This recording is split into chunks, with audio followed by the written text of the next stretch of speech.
दिल से अभी आने वाला प्रभु यीशु मसीह की अभी बहुत नाम में सपोज लोगों को मसलन देता हूँ। आज शुरू में ही हमारे लोकदास जी ने कहा वो हमारे मित्र है। Praise the Lord. बहुत बड़ी बात है ना, ये मित्र शब्द कितना अच्छा है। प्रभु के एक मित्र बनकर जीना होगा तो सबको सब लोग मित्र नहीं बनाता है ना। मित्र बनने के लिए भी कुछ खूबियाँ चाहिए। हाँ, सब लोग सबको अपना मित्र नहीं बना। इसलिए बोला कि मित्र कौन जानेगा तो व्यक्ति कैसे जानेगा, है ना। तो आज हमें प्रभु यीशु मसीह मित्र बन करके आज हमारे साथ है। देखो मित्रता, है ना। वरना 15-15 में है प्रभु बोलता है अभी मैं तुम्हें दास नहीं कहता, तुम्हें मित्र कहता, है ना। देखो कितना बड़ा पदवी है ना हमारे लिए, कितना बड़ा पदवी है प्रिय। क्योंकि पिता से जो भी सुना प्रभु हमको सब बताता है, सब बताने वाली बात है। पुराने नियम में ऐसे एक ही व्यक्ति है जिसको मित्र कहा गया, है ना, अब्राहम। अब्राहम मित्र है। बाइबल में 3 जगह पर यह बात लिखा है ना। नया नियम में एक जगह पर याकूब का पत्री में है, दूसरा अध्याय का 23 वचन में वहां पर लिखा है और पवित्र शास्त्र का यह वचन पूरा हुआ और अब्राहम ने परमेश्वर का विश्वास किया और यह उसके लिए धर्म का गिना गया और यह परमेश्वर का मित्र कहलाया। देखा, ये परमेश्वर का मित्र कहलाया। कितना मतलब पद का मतलब अवस्था आप देखना, है ना। फिर एक बार दूसरा इतिहास उसका 20 अध्याय का 7 वचन में, दूसरा इतिहास उसका 20 अध्याय का 7 वचन में लिखा है। परमेश्वर, क्या तूने इस देश के निवासियों को अपनी प्रजा इस्राएल के सामने से निकाल कर इन्हें अपने मित्र अब्राहम के वंश को देखा, अब्राहम के वंश को अपना मित्र अब्राहम के वंश। देखा, अब्राहम का अपना मित्र अब्राहम के वंश, वो प्रयोग देखिए है, मतलब प्रभु का मित्र अब्राहम को वंश को दिया, है ना। फिर यशायाह में लिखा है, यशायाह उसका 41 अध्याय का 8 वचन में, मेरे दास इस्राएल, हे मेरे चुने हुए याकूब, हे मेरे मित्र अब्राहम के वंश। देखा, हे मेरा मित्र अब्राहम का वंश। ओह, वास्तव में मतलब महान परमेश्वर का मित्र अब्राहम बोलेगा तो कितना बड़ा पदवी है प्रिय, है ना। अभी आज कोई भी बोलेगा कि मतलब क्या बोलता है अपना नरेंद्र मोदी मेरा मित्र है बोलेगा तुम। कई लोग बोलते हैं ना, कोई काम होना है वो डीएसपी मेरा मित्र है, कोई बात नहीं है, काम हो जाएगा। देखा, मित्र है तो मित्र का है ना, वो सुन लेगा, वो मेरा मित्र है भाई, है। अभी परमेश्वर हमारे मित्र बोलेगा तो परमेश्वर मित्र को मतलब बाकी किसी को भी नहीं बोलेगा तो है ना, मित्र को सब बोलता है। और वो बात प्रभु ने अब्राहम के साथ किया। एक बार मतलब सोदोम गोमोरा नाश करने से पहले प्रभु स्वयं बोलता है, मतलब उसको नाश करने से पहले उत्पत्ति 18 अध्याय का 17 वचन में, तब यहोवा ने कहा, यह जो मैं करता हूँ उसे क्या अब्राहम से छिपा रखूं? देखा, मैं जो करने जा रहा हूँ क्या वो बात मैं अब्राहम से छिपा रखूं? बोलेगा तो ये मेरे से नहीं हो सकता, है ना, क्योंकि अब्राहम मेरा मित्र है। मैं मेरा मित्र को कहते बिना मैं ऐसा काम नहीं कर सकता है। कितना अनमोल बात है। जरूर है अपना जीवन में प्रभु मेरा एक मित्र जानना, ये एक बहुत गौरव की बात है। प्रभु हर एक बात अपना मित्रों को बताता है। इसलिए होगा आमोस 3:7 में एक ऐसा एक चेतावनी के शब्द, आमोस का किताब उसका 3 अध्याय का 7 वचन। इसी प्रकार से प्रभु यहोवा अपने दास भविष्यवक्ताओं पर अपना मार्ग बिना प्रकट किए हुए कुछ भी न करेगा। देखा, प्रभु अपने दास को बताते बिना है अपना उस करने जाने वाला वो वेद की बात वो प्रभु कभी भी मालव छिपा कर रखते हुए नहीं करेगा। प्रभु बताएगा, है ना। तो इस पीढ़ी में भी प्रभु ऐसा लोगों को चाहता है। प्रभु का एक अच्छा मित्र बन करके जीवन बिताने के लिए प्रभु ने हमें अवसर दिया है। हमारा बुढ़ावट को जाना प्रियो। आप सोचिए, अभी हम लोगों को प्रभु प्रभु एक एक बात जब हमें बताता है ना, वो बात इसका बहुत गौरव है। हम लोग जो भी प्रभु को वस्तु में सुनता है, ये बात हमें प्रभु क्यों सुना रहा है? हमारे जीवन में लाने के लिए, हमारे जीवन में लाने के लिए। अभी प्रभु से पाने वाला आलोचना मंडली को सुनाया जाता है। जब प्रेषित पौलुस, आपको याद होगा, मानव एफेसुस का पुण्यों को बुला करके वो आखिरी एक मीटिंग करता है। वो उस मीटिंग में कहने वाला एक बात, प्रेरितों का काम, उसका 20 अध्याय का 26-27 वचन में लिखा है। 20 अध्याय का इसलिए मैं आज के दिन तुमसे गवाही देकर कहता हूँ कि मैं सबके लहू से निर्दोष हूँ, क्योंकि मैं परमेश्वर के सारे अभिप्राय को तुम्हें पूरी रीति से बताने से न जीता। देखा, मतलब मैंने कोई भी बात तुमसे मतलब छिपाया नहीं, सारी बात बताया। और आगे इससे अपनी और पूरे बस ठीक है, वो पूरा हो गया। तो बहुत बड़ी बात है ना, मतलब उसका 20 हो जाए। और जो बातें तुम्हारे लाभ की थी उनको बताने और लोगों के सामने और घर घर सिखाने से कभी न झिझका। ये बात है भैया। हमारे जीवन में हमें जो बात से लाभ मिल सकता है वो बात को बताए, वो बात को, कोई भी बात को नहीं छिपाया। अभी मसीह जीवन में क्या है, दूसरा लोगों का आत्मीय की बढ़ोतरी देखता है तो कोई जेलसी नहीं, दुनिया के लोगों में जेलसी रहता है। तो उसको प्रमोशन मिल रहा है, वो ऊपर जा रहा है, कोई नीचे रह जाएगा तो लोगों को कैसे भी उनका पाँव खींचने का चक्कर में रहता है। लेकिन आत्मीय जीवन में ऐसा कई जगह पर ऐसा है, संगठनों में ऐसे रहता है, लेकिन प्रभु का सच्चा मंडली में ऐसा नहीं रहता। तो बहुत बड़ी बात है, हमें एक दूसरे को प्रोत्साहन करते हुए। अभी आप देखो ना, अभी इस जीवन में उधार पाया हुआ लोग उधार का महत्व जान करके दूसरे का उधार अगर नहीं हुआ, अभी आप सोचो, अगर हमारे प्रियजन में किसी का अगर उधार नहीं हुआ, कितने लोग उसके लिए रोता है?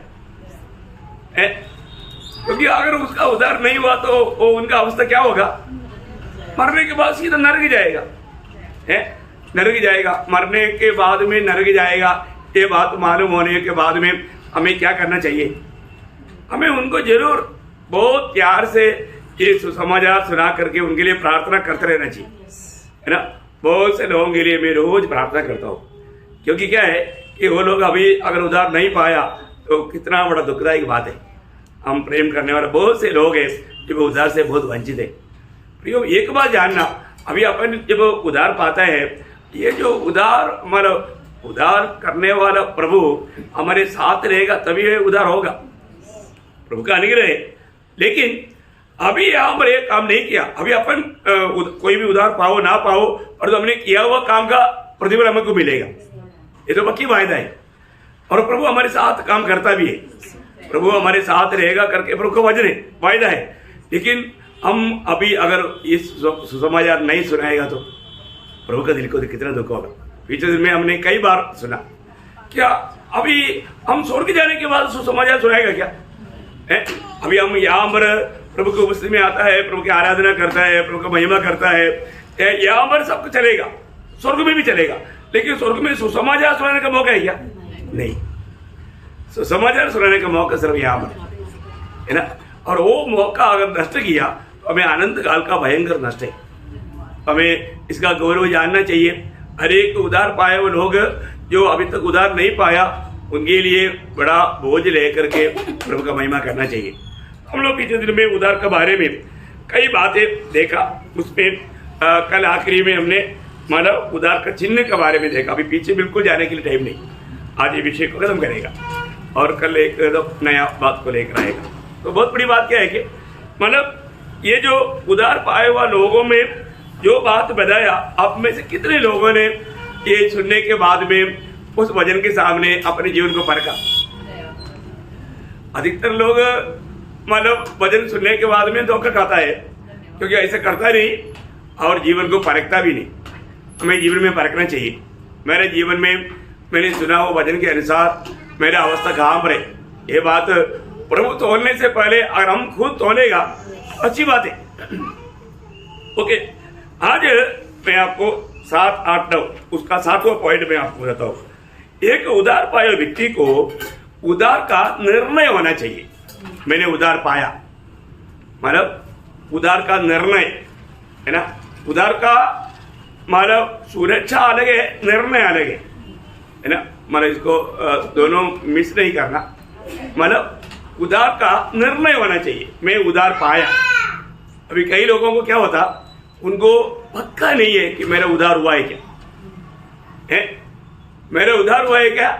अभी हम लोग मतलब ज्यादा लोग नहीं है, लेकिन आप थोड़ा ध्यान से सुनिएगा। आपने उधार पाया करके आपको पक्का निर्णय है क्या है। अभी हमने अनुभव के बारे में पिछले में देखा, परंतु आपको पक्का मालूम है क्या कि आपका उधार हुआ, या ये बात में आपको कोई संदेह है क्या है। ये बात का संदेह बिल्कुल लोगों को नहीं होना चाहिए है, मेरा उधार हुआ है कि नहीं, ये बात का संदेह नहीं होना। एक ऐसा संदेह दूर कर सकता है, ये भी जानना है ना। हर एक बात हमें प्रभु का वचन के द्वारा जानना है प्रियो है। जो एक व्यक्ति उधार पाया है तो उस व्यक्ति के अंदर एक गवाही रहेगा है ना। ये सबसे बड़ी सबूत है। एक उधार पाया हुआ व्यक्ति का मतलब बिल्कुल बिना संदेह का वो गवाही दे सकता है, मेरा उधार हुआ है। जैसे अभी एक व्यक्ति को पूछेगा आपका शादी हुआ है क्या है? 2 बच्चा भी है, मेरे को डाउट है शादी हुआ है, ऐसे कोई बोलेगा क्या? ऐसे नहीं बोलेगा। हाँ भाई शादी हुआ है, 2 बच्चा भी है ना, क्लियर बोलेगा। ऐसा जिसका उधार हुआ है वो उधार हुआ व्यक्ति पक्का एकदम मजबूती गवाही देगा, मेरा उधार हुआ है ना। क्योंकि जब रोमियो का पत्री 8 अध्याय उसका 16 वचन, रोमियो उसका 8 अध्याय का 16 आत्मा के साथ गवाही देता है कि हम परमेश्वर की संतान हैं। हाँ देखिए, ये गवाही आज हमारे अंदर है क्या? बहुत ध्यान से सुनना पड़ेगा है। मतलब आत्मा हमारे आत्मा के साथ गवाही देता है। अभी उधार पाए हुए लोगों में प्रभु की आत्मा आया है। प्रभु की आत्मा हमारे जीवन में कहां पर आया? आत्मा में आया। देखो बहुत बड़ी बात है। जो भी उधार पाया उसकी आत्मा में प्रभु की आत्मा आया। वही बात मतलब 2 तिमोथी 4 अध्याय के 22 वचन में हम लोग देखते हैं, हाँ प्रभु तेरे आत्मा के साथ हो। मतलब हमारे आत्मा के साथ है प्रभु, या हमारे आत्मा में प्रभु है। ये बहुत बड़ा बात है प्रिय। हमारे जीवन में हम लोग ये बात को जानना है। इसका सबूत है जबकि मतलब हमारे अंदर प्रभु के आत्मा आया, प्रभु के आत्मा हमारे में रह रहे कारण हम लोग एक दूसरे को प्रेम करता है। ये एक उसका एक सबूत है। मतलब ये पक्का यकीन करने वाला मतलब पहला यूहन्ना 4 अध्याय का 12 वचन, पहला यूहन्ना 4 का 12। परमेश्वर को कभी किसी ने नहीं देखा। यदि हम आपस में प्रेम रखें तो परमेश्वर हम में बना रहता है और उसका प्रेम हम में सिद्ध हो गया है। देखा, परमेश्वर हमारे में बना रहता है क्योंकि हम आपस में प्रेम देखते हैं, क्योंकि प्रभु हमारे में आ गया। अभी प्रभु को किसी से भी प्रेम करना है तो कैसे प्रेम करेगा? हमारे द्वारा हमें उसके लिए इस्तेमाल करेगा। बहुत बड़ी बात है प्रिय। हर एक बहुत एक बात को जानना है कि पहली बात हमारे अंदर ये पक्का मजबूत गवाही होना चाहिए कि मतलब प्रभु की आत्मा मेरे अंदर एक गवाही देता है कि आप प्रभु का बेटा है, आप प्रभु का जन है। ये गवाही हमारे अंदर होना बहुत जरूरी बात है। आज वो आत्मा का गवाही की शब्द हम सुन पा रहे हैं क्या है? यदि हम उस आत्मा का गवाही के शब्द कई लोगों ने नहीं सुना होगा, लेकिन प्रियो जरूर सुनना है, क्योंकि वो गवाही देता है। हर एक समय में प्रभु का आत्मा हमें गवाही देता है। कोई भी प्रकार अगर हम गलत रूट पर जाएगा तुरंत आत्मा गवाही देता है कि तुझे ऐसे नहीं चलना है, तू प्रभु का जन है, तू प्रभु का बेटा है। प्रियो ये गवाही हम सुन पा रहे हैं क्या? वचन में जो भी लिखा है वो सच्चा अनुभव है प्रियो, ये कोई हल्की सी बात नहीं। जो भी उधार पाया हुआ व्यक्ति में ये अनुभव रहेगा। तो अपने आप को परखना है कि पहली बात। और दूसरी बात, वो हमेशा प्रार्थना में अब्बा पिता करके पुकारेगा, क्योंकि वो आत्मा में ही वैसा कर सकता है। प्रभु की आत्मा में भी मतलब प्रभु यीशु मसीह जैसा किया वैसे ही हम कर सकता है। यीशु मसीह ने दुनिया में कैसे किया? मैं मरकुस को समझा उसका 14 अध्याय उसका 36 वचन, मरकुस उसका 14 अध्याय का 36 वचन। और कहा, हे अब्बा, हे पिता, तुझसे सब कुछ हो सकता है। देखा हमारे यीशु मसीह ने कैसे बोला, हे अब्बा, हे पिता। देखिए, हे अब्बा, हे पिता कहने वाला प्रभु यीशु मसीह का आत्मा ही उद्धार पाया हुआ लोगों को मिला। उस पुत्रत्व की आत्मा, उस पुत्रत्व की आत्मा पाया हुआ लोग भी कैसा करना चाहिए वो आपको मालूम है। 6 लोगों को जब प्रार्थना सिखाया तो प्रभु ने क्या बोला, हे हमारा स्वर्गीय पिता कहो, हे हमारा स्वर्गीय पिता करके पुकारो। तो महान परमेश्वर आज हमारा कौन है, वो हमारा पिता है प्रियो है। ये बात हमें कोई संदेह ही नहीं रहना। और हमने आत्मा में जब रोमियो का पत्री उसका 8 अध्याय उसका 15 वचन, तुमको दासत्व की आत्मा नहीं मिली भयभीत हो, परंतु ले पालक की आत्मा मिली है, जिसे हे अब्बा, हे पिता कहकर पुकारते हैं। देखा, हे अब्बा, हे पिता करके पुकारने वाला उस पुत्रत्व की आत्मा को हमें मिला है। इसलिए मतलब पहला योजना में 4 अध्याय का 12 वचन में लिखा है कि हर एक आत्मा की प्रतीति ना करो। मतलब हमने वास्तव में उद्धार पाया है। तो अभी कई लोगों का उद्धार ही नहीं हुआ तो उसको मतलब प्रभु की आत्मा नहीं मिला, कुछ और आत्मा मिला, इसलिए पूरा गड़बड़ हो जाता है। तो आज इस अंत समय में मतलब कई लोग उद्धार पाया बोलता है कि, लेकिन उनको उस यीशु मसीह का कोई भी बात उनमें दिखता नहीं। लेकिन प्रभु की आत्मा पाया हुए लोगों में जरूर प्रभु का वो गुण प्रकट होगा। हमें ये बात को पढ़कर देखना है ना। तो आज मतलब मेरे जीवन में मैं जब प्रार्थना में घुटना टेकता है तो अब्बा, हे पिता, ऐसा मैं प्रार्थना कर पा रहा है क्या, है ना। अपना अपना पर्सनल प्रेयर को आप देखिए। वही बात गलाती मंडली में भी जब उसका 4 का 6 बजे, इसलिए परमेश्वर ने अपने पुत्र की आत्मा को जो है अब्बा, है पिता कहकर पुकारता है, हमारे हृदय में भेजा है। देखा, हे अब्बा, हे पिता कहने वाला उस आत्मा को पिता ने हमारे हृदय में भेजा है। देखा, बहुत बड़ी बात है। आज बहुत लोगों का प्रार्थना सुनना, हे परमेश्वर, वो प्रार्थना से ही मालूम पड़ेगा उसको पिता के साथ कोई संबंध नहीं। वो यीशु मसीह की व्यवस्था में वो प्रार्थना नहीं कर रहा है। वो अब्बा पिता करके पुकारता ही नहीं है। आप देखो उसका प्रार्थना थोड़ा ध्यान से सुनो। आप कई लोगों का प्रार्थना मतलब आप जरूर परखना, वो लोग आत्मा में वो प्रार्थना नहीं करता, आत्मा में प्रार्थना नहीं करता, इसलिए आखिर में उनका जो क्लोज भी होगा वो भी सही रीति में नहीं होगा। वो अगर बोल भी सकता है यीशु के नाम पर, इसका मतलब क्या है कि उन्होंने सच में अभी तक उनका जीवन में प्रभु यीशु मसीह उनका प्रभु नहीं है। बहुत गौरव का बात है। हम लोग ये बात से मानव कौन से आत्मा में वो प्रार्थना कर रहा है ये बात को भी जानना चाहिए। अभी कई लोगों को उद्धार पाने के बावजूद भी उनके जीवन में कुछ कारण से उनको संदेह विरोधी आता है। अभी आपको मालूम है शैतान का पूरा निश्चय प्रभु के लोगों के ऊपर है, इसलिए वो ज्यादा से ज्यादा संदेह लाता है, कोई ना कोई मानव अविश्वास दिलाने की कोशिश करता है। ये बात विश्वासियों के जीवन में भी आ सकता है, परंतु हमें पक्का निर्णय होना चाहिए, नहीं मैं उद्धार पाया है, इसमें संदेह लाने वाला विरोधी है।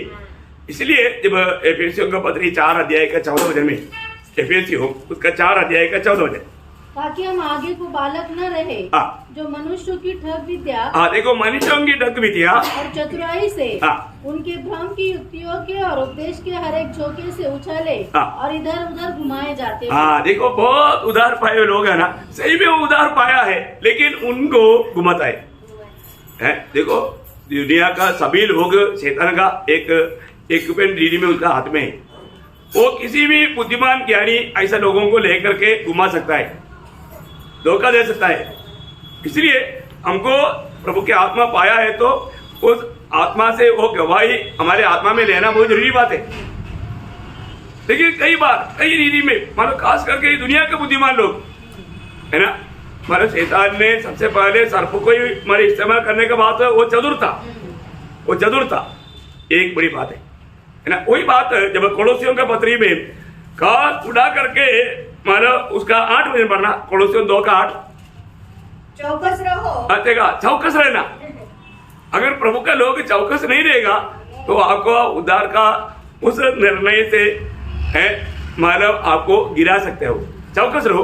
चौकस रहो। कोई तुम्हें उस तत्व ज्ञान और व्यर्थ धोखे के द्वारा अपना आहेर न बना ले, जो मनुष्य की परंपरा और संसार की आदि शिक्षा के अनुसार तो है, पर मसीह के अनुसार नहीं। देखिए, मतलब वो तत्व ज्ञान के द्वारा आहेर कर देगा, मतलब आपको शिकार करेगा, आपको मतलब गिरावट में ला सकता है। आज विश्वासी लोगों में भी कई लोग, आपको मालूम है, तो अंत समय में विश्वास त्याग का टाइम इसी कारण में इस प्रकार की बात है प्रियो। इसलिए अपना जीवन में मेरा उद्धार हुआ है कि नहीं, ये बात में हमें यकीन करना चाहिए। उसका 4 वचन पढ़ना, वही कोलोसियों 2:4। यह मैं इसलिए कहता हूँ कि कोई मनुष्य तुम्हें लुभाने वाली बातों से धोखा न दे। देखा, मतलब क्या आपको लगता है कि उधार इतना मतलब सस्ता है? ऐसा नहीं मिलता। कई रीति में वो तत्व ज्ञान के द्वारा आपका जीवन का निर्णय को तोड़ने के लिए वो लोग प्रयास कर सकता है। ऐसा बहुत बातें आएगा। उसी अध्याय का 18 वचन पढ़ना, कोलोसियों 2:18। कोई मनुष्य आत्महीनता और स्वर्गदूतों की पूजा करा के तुम्हें दौड़ के प्रतिफल से वंचित न करे। देखा, आज मतलब कई प्रकार मतलब लोग जाने अनजाने स्वर्गदूतों का दंडवत करने के लिए जाता है। स्वर्गदूतों का दंडवत करना चाहिए? नहीं, है ना। तो स्वर्गदूत भी सृष्टिकर्ता परमेश्वर का दंडवत करता है, आराधना करता है। लेकिन हमें वो कोई भी सृष्टि का आराधना नहीं करना, प्रभु का ही आराधना करना। परंतु ऐसा लोग क्या करेगा? ऐसा मनुष्य बातों में लगा रहता है और अपनी शारीरिक समझ पर व्यर्थ भूलता है। देखा, अपने शारीरिक समझ पर व्यर्थ भूलता है। ऐसा लोग मतलब प्रभु की आलोचना को ना देते हुए लोगों को फंसा सकता है। प्रियो, आज मतलब यहाँ पर मुझे सुनने वाला सब पवित्र लोग ये बात को यकीन करना कि मैं प्रभु का बेटा है कि नहीं, मैं प्रभु का बेटी है कि नहीं, मेरे दिल में, मेरे आत्मा में मुझे प्रभु की आत्मा गवाही दे रहा है कि नहीं। ये आवाज हर एक पवित्र लोग रोज सुनना चाहिए, सवेरे उठते ही सुनना चाहिए, है ना। प्रभु में ही हमारा आरंभ होना चाहिए। ये बात मतलब हर एक उधार पाए लोगों के लिए बहुत जरूरतमंद बात है। नहीं तो आपका उधार का निर्णय में आप कमजोर पड़ करके गिरने का खतरा रहता है। सावधान। ओके, 8वां पॉइंट पर आएंगे।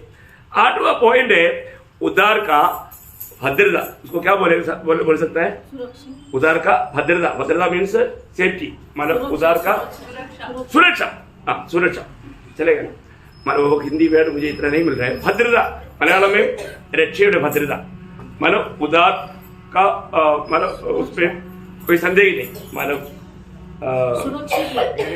गारंटी। गारंटी भी शब्द ओके, मतलब हिंदी में क्या बोलेगा मेरे को? कातरी।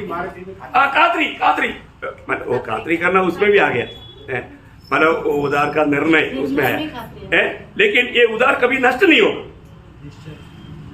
मतलब मेरा उधार, कोई भी कुछ भी बोलो, मेरा उधार मुझे कभी नष्ट नहीं होगा। ये बात पर पक्का बनना। सुरक्षित, उधार सुरक्षित। आप ऐसा कुछ अभी मेरे को, मैं आपको एक वचन पढ़ाएगा तो आपको उसका अर्थ गहराई में समझेगा, लेकिन मेरे को क्या पॉइंट बोलना चाहिए मेरे को नहीं जम रहा है। ओके, अभी जैसे अभी मतलब रोमियो 8 अध्याय का 35 से 39 तक के वचन में, मतलब एक उधार पाया व्यक्ति को कभी भी मसीह की प्यार से अलग नहीं कर सकता, कोई भी बात अलग नहीं कर सकता, है ना। मतलब कई बात वहां पर लिखा है, एक बार ऐसे पढ़कर आप आगे जाइए। कौन हमको मसीह के प्रेम से अलग करेगा? क्या क्लेश, या संकट, या उपद्रव, या अकाल, या नंगाई, या जोखिम, या तलवार? जैसा लिखा है, तेरे लिए हम दिन भर घात किए जाते हैं, हम वध होने वाले भेड़ों के समान गिने गए हैं। परंतु इन सब बातों में हम उसके द्वारा जिसने हमसे प्रेम किया है जीवन से भी बढ़कर है। क्योंकि मैं निश्चय जानता हूँ कि न मृत्यु, न जीवन, न स्वर्गदूत, न प्रधानताएं, न वर्तमान, न भविष्य, न सामर्थ्य, न ऊंचाई, न गहराई और न कोई और सृष्टि हमें परमेश्वर के प्रेम से जो हमारे प्रभु मसीह यीशु में है अलग कर सकेगी। बोलने का मतलब यहाँ पर एक पक्का निर्णय, कोई भी कारण से कोई भी वादा हमें मसीह के प्रेम से अलग नहीं कर सकता है। मसीह के प्रेम से हमें अलग नहीं कर सकता है। कोई बात आज हमारे जीवन में मसीह के प्रेम से हमें अलग कर पाएगा क्या? हमारा उत्तर क्या है? यहाँ पर पौलुस आखिर में बोलता है, मैंने ये बात को, आखिरी शब्द, यीशु में अलग न कर सकेगी, करायला समर्थ होणार, विभक्त करायला समर्थ होणार नाही। हाँ, मतलब मैंने ये बात को एकदम, मतलब मुझे पूर्ण निश्चय है। हाँ, वो कौन सा शब्द है? 38 हाँ, 38 में, हाँ, मुझे पूर्ण निश्चय। देखा, वो निश्चय हमें है क्या? अभी प्रेषित पौलुस ये बात जो बोल रहा है, मुझे पूर्ण निश्चय, वहां पर आप अपना नाम लिखो, मुझे पूर्ण निश्चय है। जो भी को पूर्ण निश्चय, मसीह की प्यार से कोई भी बात अलग नहीं करेगी है। वो निर्णय पूर्ण रूप में हमें अपने जीवन में लेना है। देखिए, हम में से कोई भी व्यक्ति कोई अच्छा काम करके उधार नहीं पाया, ऐसा है तो कोई बुरा काम करके उधार नहीं जाएगा। समझ में आया? हम में से कोई भी कोई अच्छा काम करके उधार नहीं पाया, इसलिए हम कोई बुरा काम करने से हमारा उधार नहीं जाएगा, नष्ट नहीं होगा। एक उसका संक्षिप्त शब्द का बात ऐसा है, क्योंकि हमारा मेहनत से कमाए वो नहीं है ना, फिर हमारा दोष से भी वो नहीं जाएगा। ये इसका प्रमाण। जब एफेसियम 2 अध्याय का 8-9 वचन, क्योंकि विश्वास के द्वारा या अनुग्रह से ही तुम्हारा उद्धार हुआ है, और यह तुम्हारी ओर से नहीं, देखा, तुम्हारी ओर से नहीं, वरन परमेश्वर का दान है, और न कर्मों के कारण। देखा, ना कोई कर्म के कारण, मतलब तुम्हारा कोई अच्छा कर्म के कारण नहीं। ऐसा न हो कि कोई घमंड करे। बोलने के बाद अगर आप सोचो, मनुष्य को बनाने के समय में, आओ हम अपने स्वरूप में मनुष्य को बनाएंगे बोला, ये आओ हम अपने स्वरूप में मनुष्य को बनाएंगे बोला। प्रभु ने आओ करके किसको बोला? स्वर्गदूतों को,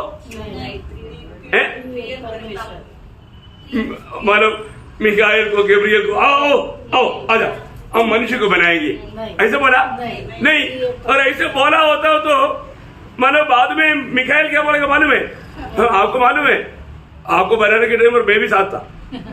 आधा क्रेडिट वो लेगा, नहीं समझा? आधा क्रेडिट मिकाएल लेगा। समझ में आया? प्रियो, परमेश्वर का कोई भी कामों में कभी किसी को भी हाथ नहीं था। वो त्रिएक परमेश्वर मिलकर के बनाया, त्रिएक परमेश्वर मिलकर के बनाया, और कोई भी दूध को या और कोई सृष्टि को उसमें भाग नहीं। बहुत बड़ी बात है। अपने जीवन में आज मंडली को तैयार करने के लिए प्रभु ने विश्वास योग्य जनों को अपने साथ मिलाता है। ये बहुत बड़ी बात है हम लोगों को जो मिला हुआ, क्योंकि अनंत काल में हम प्रभु के साथ हमेशा मिलने वाला है। हमें मिला हुआ सौभाग्य था। जब 3:9 के अनुसार हम परमेश्वर के साथ सहकर्मी है। देखा, सहकर्मी है किसके लिए? मंडली बनाने के लिए, मंडली बनाने के लिए। देखो, मैं एक बात आपको बताना चाहता हूँ, प्रभु ने मंडली को या उधार पाए हुए लोगों को दिया वो पदवी ना, इसलिए ना, जब कोलोसियों 1 के 24 वचन हुआ है ना, बहुत लोग उसको ना समझ करके उसका गलत व्याख्या करता है। पढ़िए। अब मैं उन दुखों के कारण आनंद करता हूँ जो तुम्हारे लिए उठाता हूँ, और मसीह के क्लेशों की घटी, देखा, मसीह की क्लेशों का घटी उसकी देह के लिए अर्थात कलीसिया के लिए अपने शरीर में पूरी करता हूँ। देखा, अभी यहाँ पर यीशु मसीह की क्लेश में कुछ घटी है क्या? घटी नहीं है। फिर यहाँ पर घटी क्या बोला है? मंडली को बनाने के लिए है। वर्तमान युग में मंडली तैयार करने के लिए प्रभु को विश्वासी योग्य लोगों की जरूरत है, और उनको प्रभु के साथ कष्ट सहना है। ये बहुत बड़ी बात है प्रियो, है ना? ये बहुत बड़ा बात है। मैं आपको बताना चाहता हूँ, मतलब पवित्र लोग, विराट पाया वो लोग, चुने हुए लोग रोज प्रभु के साथ ये काम में हमेशा मतलब शामिल होना चाहिए, क्योंकि ये काम प्रभु के साथ है, हम अकेले नहीं। कितना अनमोल बात है, प्रभु के साथ ऐसा काम करने का मौका मिला है। इसलिए यहाँ पर उद्धार जो है ये हमारा कोई भी कामों के कारण हमको मिला नहीं, इसलिए कामों के कारण नहीं जाएगा, नहीं तो हम लोग उसमें घमंड करता है। ये सब प्रभु के ओर से हमें दान है। और ये उद्धार किसी कारण नष्ट इसलिए नहीं होगा क्योंकि हम उद्धार मतलब पाया हुए लोग उद्धार करने वाला प्रभु का हाथ में है। ये बात बहुत इंपॉर्टेंट बात है। हम में से कोई भी प्रभु का हाथ से बाहर नहीं है ना। जब यूहन्ना का सुसमाचार 10 अध्याय का 29 और मैं उन्हें आनंद जीवन देता हूँ, वे कभी नष्ट न होगी। देखो प्रभु का वायदा है।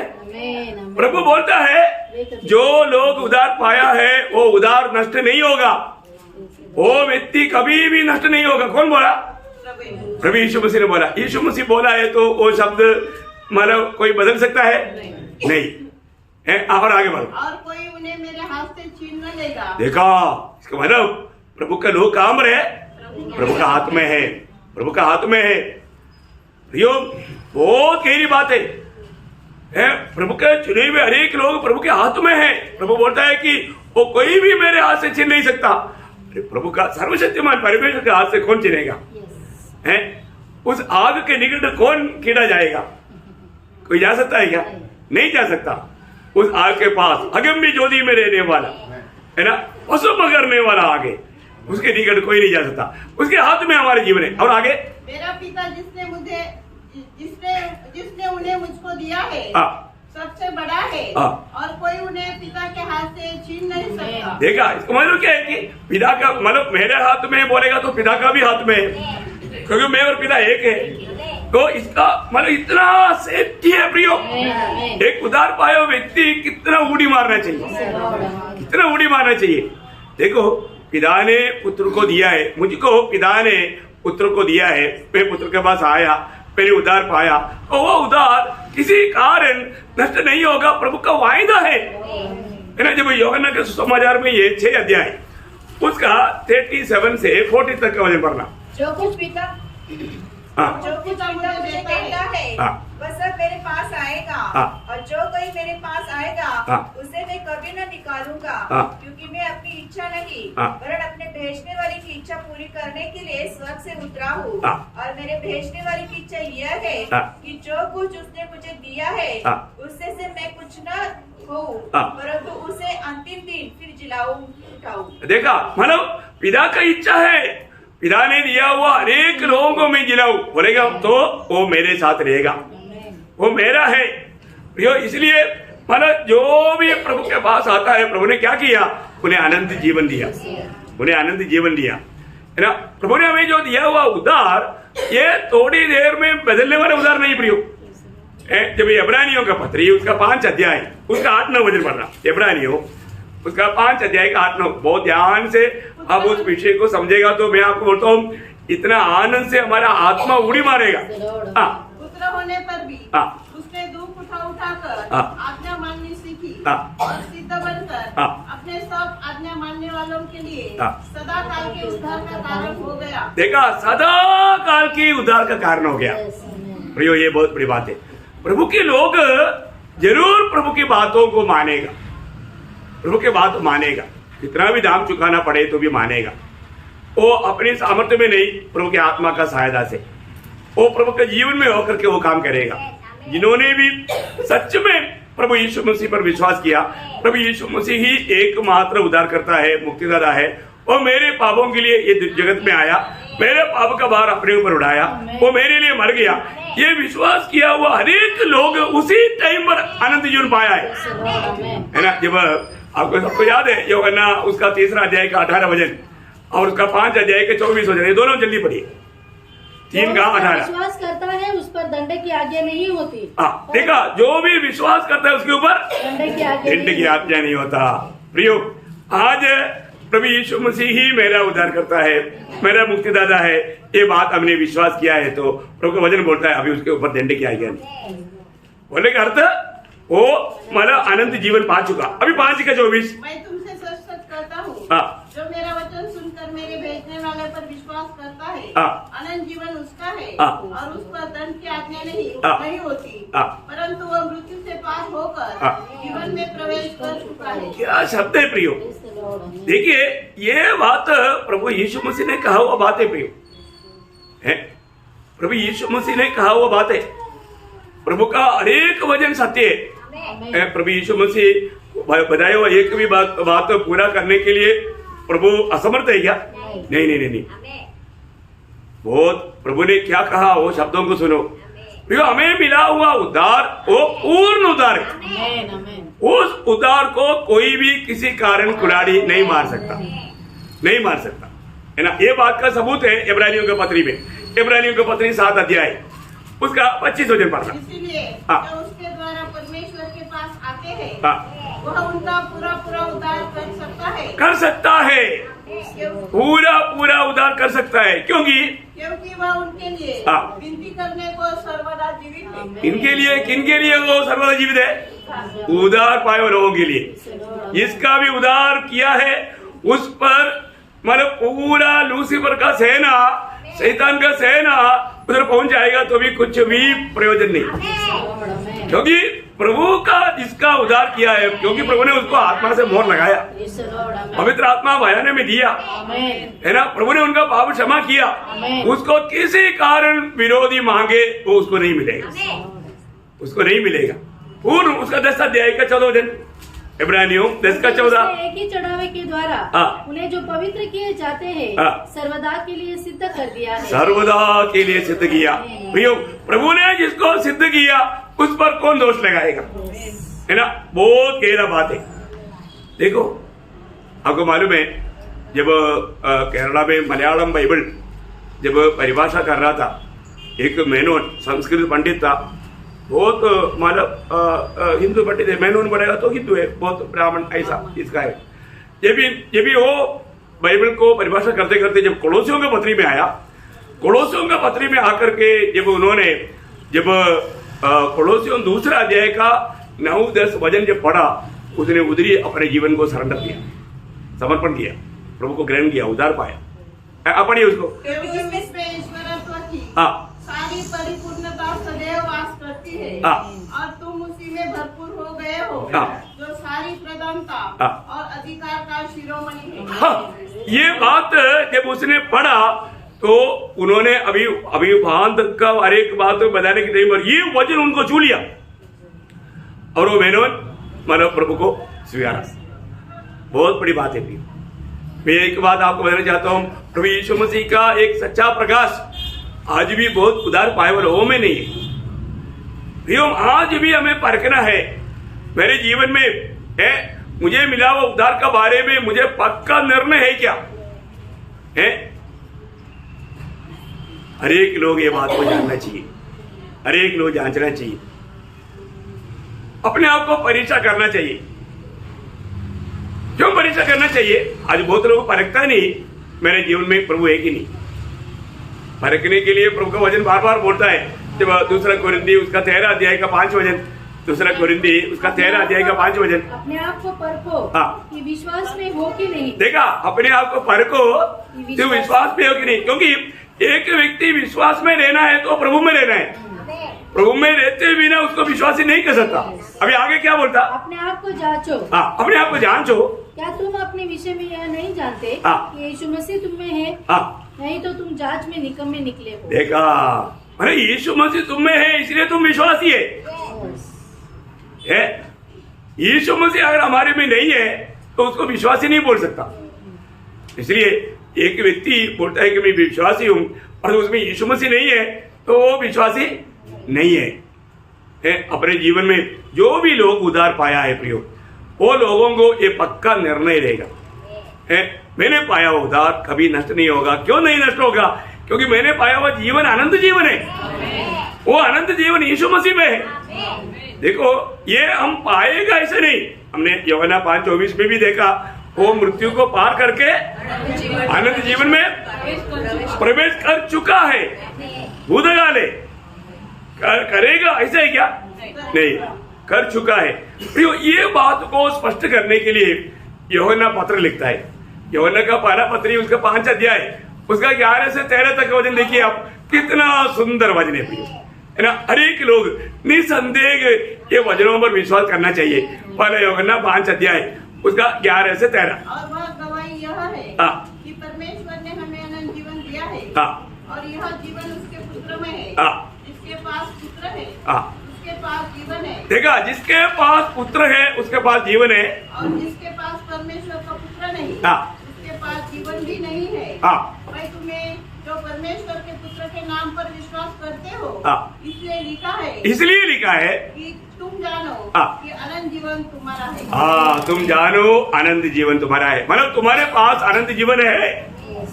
देखा है, तुम्हारे पास पुत्र है इसलिए तुम्हारे पास अनंत जीवन है। भैया कोई संदेह ना करे, मैं आज मर गया तो मैं कहां जाएगा, संदेह करने की जरूरत है नहीं प्रियो। है जो भी प्रभु में है, जो जिसका उद्धार हुआ है वो जरूर प्रभु के साथ स्वर्ग में मिलेगा। इसलिए नया जन्म पाना या उद्धार पाना कितना जरूरत बात है। अनेक बहुत लोगों को ये जानना है कि मैंने उद्धार पाया है कि नहीं, है या अनंत जीवन पाया है कि नहीं। अब यहाँ पर मानव उदार वास्तव में उदार पाया हुआ व्यक्ति का आखिरी गुण बोल करके इस सब्जेक्ट को यहाँ पर समाप्त करेगा, है ना। एक सच्चा उदार पाया व्यक्ति में हमेशा उदार का आनंद रहेगा। क्या रहेगा? उदार का आनंद रहेगा। बहुत बड़ी बात है। आज मैं उस उदार का आनंद में है क्या? आज जब मैं मेरा उदार करता के उपस्थिति में आया तो उस उदार के आनंद मुझ में है क्या? ये बात को हमें परखना चाहिए, क्योंकि वो आनंद हम कोई भी प्रकार बयान नहीं कर सकता। वो आनंद हम कोई भी प्रकार बयान नहीं कर सकता, है ना। जब पहला पत्रोस उसका पहला अध्याय उसका 8 और 9 वचन, पहला पत्रोस पहला अध्याय का 8 और 9 वचन। उसे तुम बिन देखे प्रेम रखते हो, और अब तो उस पर बिन देखे भी विश्वास करके ऐसे आनंदित और मगन होते हो, ऐसे आनंदित और मगन होते हो जो वर्णन से बाहर और महिमा से भरा हुआ है, और अपने विश्वास का प्रतिफल अर्थात प्राणों का उद्धार प्राप्त करते हो। देखो बहुत बड़ी बात है प्रिय, हमें मिला हुआ ये जो उद्धार के आनंद वर्णन से बाहर, क्या बोलता है, वर्णन नहीं कर सकता, कोई भी शब्दों में ये बता नहीं सकता। इतना बड़ा आनंद, उद्धार का आनंद आज हमें प्रभु ने दिया है। हर एक बहुत लोग जानना, जो भी सच्चा उद्धार पाया वो लोग, ये एक बात बताता हूँ, पहली बात वो चुप रह ही नहीं सकता, चुप नहीं रह सकता। कैसे रहेगा? अभी आपको मालूम है, अगर आप मतलब MA फर्स्ट रैंक में पास हुआ, MA फर्स्ट रैंक में पास हुआ तो आपका दिल में क्या रहता है? सब लोग जानो, आपको कोई पूछा भी नहीं तो वो बोलेगा हाँ मेरा रिजल्ट आ गया, मतलब वो इंटरेस्ट नहीं दिखा रहा है, हाँ मतलब अच्छा रिजल्ट मिला नहीं, फिर भी आपको ऐसा पूछना चाहिए, तभी भी नहीं पूछ रहा है, फिर भी वो उनको सुनाएगा मैं कभी सोचा भी नहीं, मतलब वो कुछ ना कुछ बोले, फिर भी वो नहीं बोल रहा है, फिर आखिर में बोलेगा देखो मैं फर्स्ट रैंक में पास हुआ। वो सब सुनाएगा, वो सुनाते बिना रह नहीं सकता, क्योंकि वो सुनाएगा तभी उनका खुशी पूरा होता। सुनाएगा तो फिर मैं आपको बताता हूँ, ये दुनिया में MA पास होना इतना बड़ी बात नहीं है, वो सब दुनिया में खत्म हो जाएगा। स्वर्ग में जाने के टाइम तो MA पास किया था फर्स्ट रैंक में, ऐसे पूछेगा कोई कुछ एक पैसा का दाम नहीं उसको, प्रभु में आत्मा जीता गया। एक बात मैं आपको बताता हूँ, इधर ही जो आनंद है उसका इच्छा है सब लोग मेरे द्वारा आनंद दो, स्वर्ग भी आनंद दो। कौन है? कभी स्वर्ग को आनंद किया है? स्वर्ग को आनंद किया है? और स्वर्ग को आनंद नहीं किया तो बहुत दुख की बात है। हमारे जीवन में सिर्फ हम आनंद खुशी इधर ही मनाना इतना नहीं प्रभु के चाहते, हमारे जीवन से स्वर्ग आनंद होना चाहिए।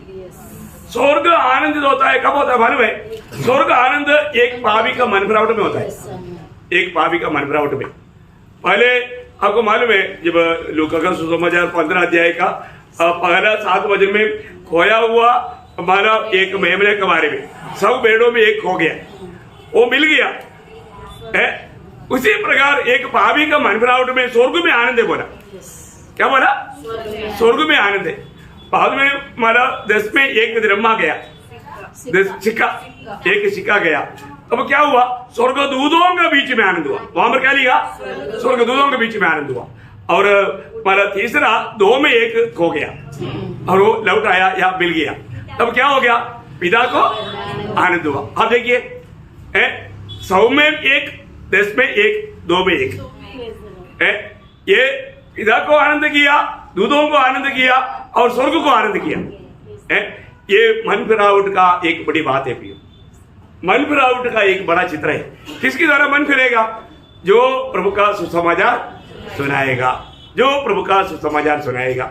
प्रियो, आज हमारा कर्तव्य निभाएगा तो स्वर्ग हमेशा हमारे प्रति हमारे कामों के कारण आनंद रहेगा, है ना। एक आत्मा को भी मैं आपको बताता हूँ, एक आत्मा जीतने के टाइम रहना, आपको ये बात आपके आत्मा में बहुत गहराई में अनुभव कर पाएगा, अनुभव कर पाएगा। एक आत्मा जीतने के टाइम पर, एक आत्मा उधार पाने के टाइम पर, मैं आपको बोलता हूँ इतना बड़ा आनंद, जैसे हमारा उधार होने के टाइम पर जो हमें आनंद मिला, वो आनंद का एक दुगुना भाग एक और एक आत्मा उधार पाने के टाइम पर हमारे अंदर मिलेगा, है ना।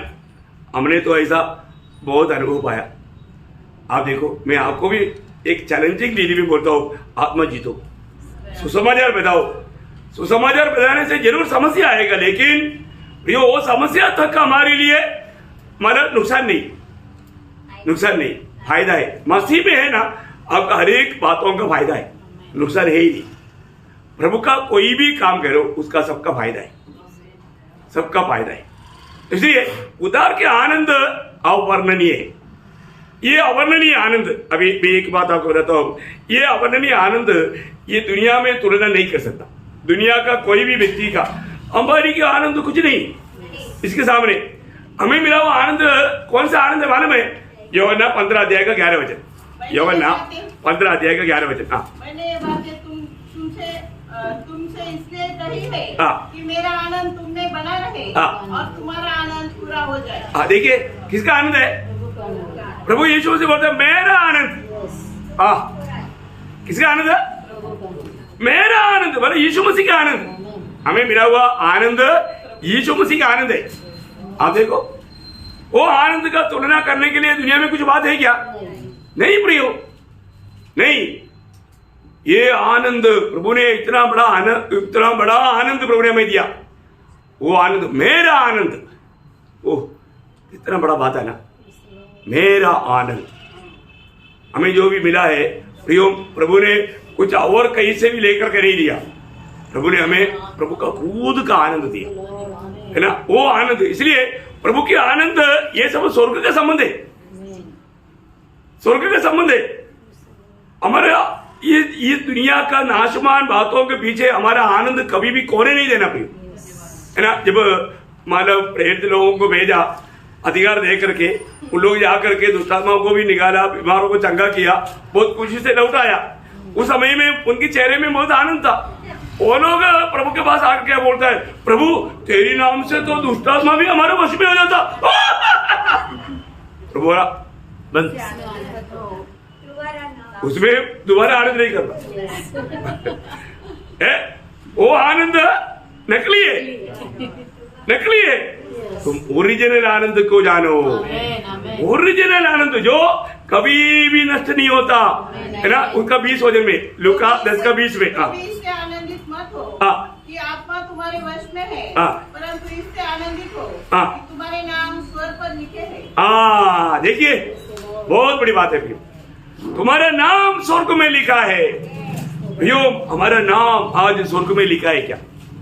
हमारा नाम आज जीवन का किताब में लिखा है क्या? कितने लोगों को पक्का मालूम मेरा नाम जीवन का किताब में लिखा है? देखो मैं आपको नहीं बोलेगा स्तुति करो कर, आमीन बोलो कर, प्रेज़ द लॉर्ड। जो प्रभु का वचन आएगा वो जिस पर विश्वास है वो आमीन बोलेगा, है कि नहीं? देखो दुनिया के लोगों के आनंद में प्रभु के लोगों के आनंद में बड़ा अंतर है, बड़ा अंतर है। वो अंदर क्या मालूम है? दुनिया के लोगों के आनंद दुनिया की वस्तुओं के ऊपर है, दुनिया की वस्तुओं के ऊपर है, वो वस्तुओं के ऊपर है। परंतु हमारे आनंद ये वस्तुओं के ऊपर नहीं, दादा के ऊपर है। एक बार बोलेगा तो दुनिया के सारे लोगों का आनंद दानों पर है, और तो हमारे आनंद दादा पर है। हाँ, इतना अंतर है। दुनिया के लोगों के आनंद नष्ट हो सकता है, क्योंकि चोर चोरी किया तो नष्ट हो गया, जितना घट गया तो गया। अभी कई लोग बहुत दुखी है, बोलता है कि शेयर मार्केट गिर गया, हमारा गया है, दुखी हो गया, क्योंकि वो लोग खुश था अपो रहे थे, पर तो अभी निराश हो गया, क्योंकि उनके आनंद ये दुनिया की नाशमान वस्तुओं के ऊपर है। पर तो हमारे आनंद ये वस्तुओं के ऊपर नहीं, दादा के ऊपर है। सब कुछ हमें बहुतायत से देने वाला उस प्रभु के ऊपर है हमारा आनंद। हमारे आनंद घटेगा नहीं, क्योंकि हमारा आनंद कोई लूट नहीं सकता। क्या बात है?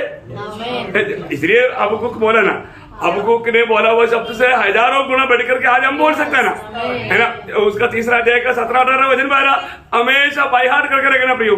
अबकुक तीसरा अध्याय का 17-18 वचन। क्योंकि चाहे अंजीर के वृक्ष में फल न लगे और दाख लताओं में फल न लगे, जलपाई के वृक्ष से केवल धोखा पाया जाए, और खेतों में अन्न न उपजे, पेड़शाला में भेड़ बकरियां न रहे, और न थानों में गाय बैल हो, तो भी मैं यहोवा के कारण आनंदित और मगन रहूंगा। देखा, मेरे ये सब उसमें से कुछ लाभ नहीं मिला बोलकर मेरे को दुखे क्या? दुखी नहीं। भक्त बोलता है मैं यहोवा का कारण आनंदित रहेगा। मेरा आनंद कहाँ पर है? जो मेरे पास है उसमें नहीं, जो मेरे लिए है उसके पास है। मेरे लिए प्रभु है मेरा, मेरे लिए सब कुछ मेरा प्रभु है। मेरे पास जो है वो कोई प्रयोजन नहीं होगा, काम नहीं आएगा, परंतु जो मेरा है, जो प्रभु है, जो यीशु मसीह है, वो मेरे लिए हमेशा रहेगा। कितना बड़ी बात है। लेकिन एक खास बात भी है, आपको बताना चाहता हूँ, क्योंकि मतलब आज उदार पाए हुए लोग उनका जोर क्यों नहीं होता, आमीन क्यों नहीं आता, उनका खुशी क्यों नहीं होता। देखो, उदार कभी नष्ट नहीं होता, परंतु उदार का आनंद हम खो सकता है। प्रभु ने दिया हुआ आनंद कभी भी नष्ट नहीं होता, परंतु हम नष्ट कर सकता है। समझ में आया? हम नष्ट कर सकता है हमारे लापरवाही से। किन किन दीदी में हमारा ये आनंद नष्ट होगा, ये जानना जरूरी बात है। आज बहुत लोगों को वास्तव में उदार मिला, पर वो उदार के आनंद उनके चेहरे में नहीं। क्यों नहीं आनंद नहीं है ना? जब भजन संगीता उसका 51 अध्याय का 12 वचन, अपने किए हुए उद्धार का हर्ष मुझे फिर से दे, और उदार आत्मा देकर मुझे संभाल। देखा, क्योंकि अमर दावीद ने पाप किया। पाप हमेशा हमारे जीवन का आनंद को, उद्धार का आनंद को नष्ट करता है। प्रियो, एक बात जानना, हमारे जीवन में आज जो उद्धार पाया हुआ वो आनंद आज मेरे दिल में है क्या, मेरे जीवन में है क्या?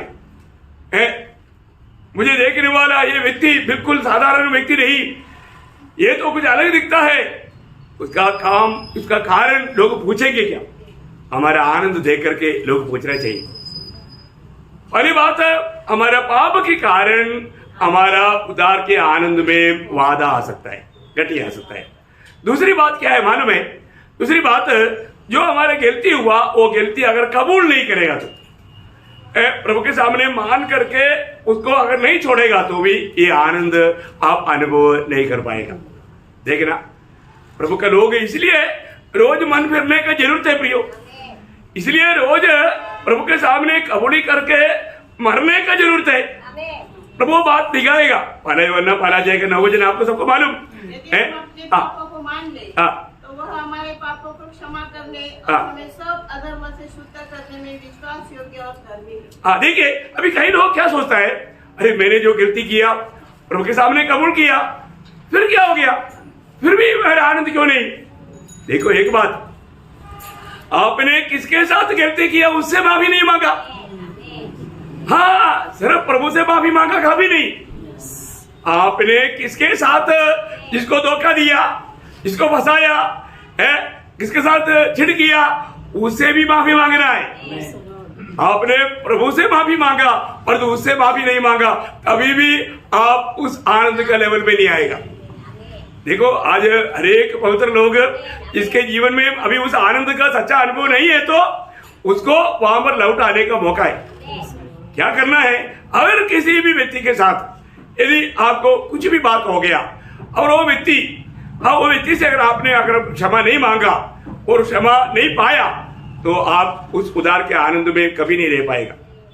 आप जरूर प्रभु से क्षमा मांगा, क्षमा मिला, लेकिन वो व्यक्ति से आपको क्षमा नहीं मांगा और क्षमा नहीं मिला तो भी आप इस उदार के आनंद में नहीं रह पाएगा, है ना। तीसरा एक बात मैं आपको बता करके यहां पर मैं खत्म करूंगा, वो है हमारा आपस का टूटा हुआ संबंध। हमारा आपस का किसी प्रकार भी टूटा हुआ कोई संबंध रहेगा तो भी वो व्यक्ति में उदार का आनंद नहीं रहेगा। समझ में आया? कोई ना कोई प्रकार हमारा संबंध कोई टूट गया, मतलब बोलने का अर्थ क्या है कि कोई कुछ कारण से कुछ बात हमें अच्छा नहीं लगा, उसने ऐसा मेरे साथ किया था, नहीं तो मेरे बारे में बोला था, तो क्या कर दिया, दिल में एक प्रकार का उसके प्रति एक नफरत कड़वाहट आया। प्रियो, एक बात, आप उनको मिलना है, मिलकर बोलना है, देखो आपने उस समय में ऐसे किया था, ऐसे बोला था, इसलिए मेरे दिल में आपके प्रति थोड़ा नफरत था, मैं आपको मिलने के टाइम पर मेरा दिल में खुशी नहीं होता था, इसलिए मैं आपसे माफी मांगता हूँ। प्रियो, आप ये काम करके देखो, आपकी अवस्था, आप हमेशा चेहरे चमकेगा, आपका चेहरा चमकेगा। हाँ, परंतु अभी आप थोड़ा भी नम्र होने के लिए तैयार नहीं। आज भी कितने लोग हैं थोड़ा नम्र होने के लिए तैयार नहीं। उनको मालूम है थोड़ा ना व्यक्ति है मेरे से नाराज है, मेरा वो बात उनको अच्छा नहीं लगा, इसलिए वो दिल में थोड़ा घृणा रखता है। तो एक बात बताऊं, पहली बात, जो भी दिल में घृणा रखता है नुकसान वो व्यक्ति को है, दूसरा व्यक्ति में दिल में साफ है, उसका दिल में कुछ नहीं, वो आनंद में, और तो दूसरा मतलब आनंद में नहीं। आपको समझ में आ रहा है करके मुझे लगता है। प्रियो, ये बात परखना प्रियो, थोड़ा सा नम्र बनना प्रियो। मैं आपको बताता हूं, मसीह जीवन में आत्मीय जीवन का बढ़ोतरी का एक लक्षण है कि हम अपने आप को हमेशा छोटा करें, नम्र करें। हर किसी का प्रति आपका दिल में अगर कोई नफरत कड़वाहट रखा है तो आप इस उदार का आनंद को नहीं अनुभव कर सकता। तो ये बात बहुत सावधानी से रहना। तो उदार नष्ट नहीं होता, पर तो उदार का आनंद नष्ट होगा और आप प्रभु को महिमा उस रीति में कर नहीं पाएगा, क्योंकि आनंद हमारा एक आत्मिक बल है और उसमें वादा आ गया तो हमारे जीवन में बहुत बातों में वादा आएगा।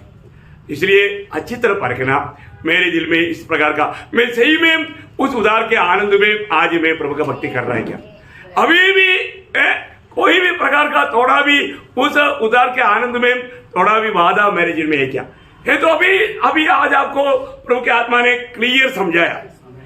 अभी ये बात सुनने वाला लोगों का दिल में ऐसे कई बात होगा, कई कारण से वो आनंद नहीं रह पाता। बहुत लोग उनके चेहरे देखने से मालूम पड़ता है कि उनको आनंद नहीं है। कारण नहीं है प्रयोग, टूटा हुआ संबंध अभी तक जोड़ा नहीं, टूटा हुआ संबंध अभी तक मतलब मेल नहीं खाया, अभी तक अपना गलती कबूल करके एक दूसरे से माफी नहीं मांगा, इस कारण आनंद कम हो गया। प्रयोग कितना बड़ी बात है ना। अपने जीवन में एक सच्चा उदार का अनुभव में एक विजयी जीवन बिताना प्रभु में मुराद पाया हुआ हर एक पवित्र लोगों का कर्तव्य है। विजयी होकर के अभी हम नहीं चल पाता, उसका कारण प्रभु नहीं, हमारा खुद का कमी है। ये बात को हमें यहाँ पर जानना चाहिए। तो प्रभु आप सबको ये वचनों के द्वारा बहुतायत से आशीष दे। मैं विश्वास करता हूँ जरूर ये वचन के द्वारा आपने हर एक लोगों को छू करके बात किया है। प्रियो, आपका ये उदार के आनंद नष्ट ना करो। छोटे छोटे कारण से, कोई भी दुनिया की बातों से, कोई भी प्रकार लोगों का कोई कहने से या बोलने से कुछ भी बात दिल में आ गया तो पूरा दिल से आप उसको क्षमा करके क्षमा मांगो, जरूर मांगना प्रियो, प्रभु से भी मांगना, वो व्यक्ति से भी मांगना, और उस उदार का सच्चा आनंद में आगे बढ़ो तो आपका आत्मीय जीवन बहुत हर्ष वर्ष रहेगा, बढ़ेगा तो बहुत हरियाली रहेगा, है ना। प्रभु का महिमा हो जाएगा। तो ये वचनों के द्वारा प्रभु आप सबको आशीष दे और प्रभु को सारा महिमा मिले। आमीन।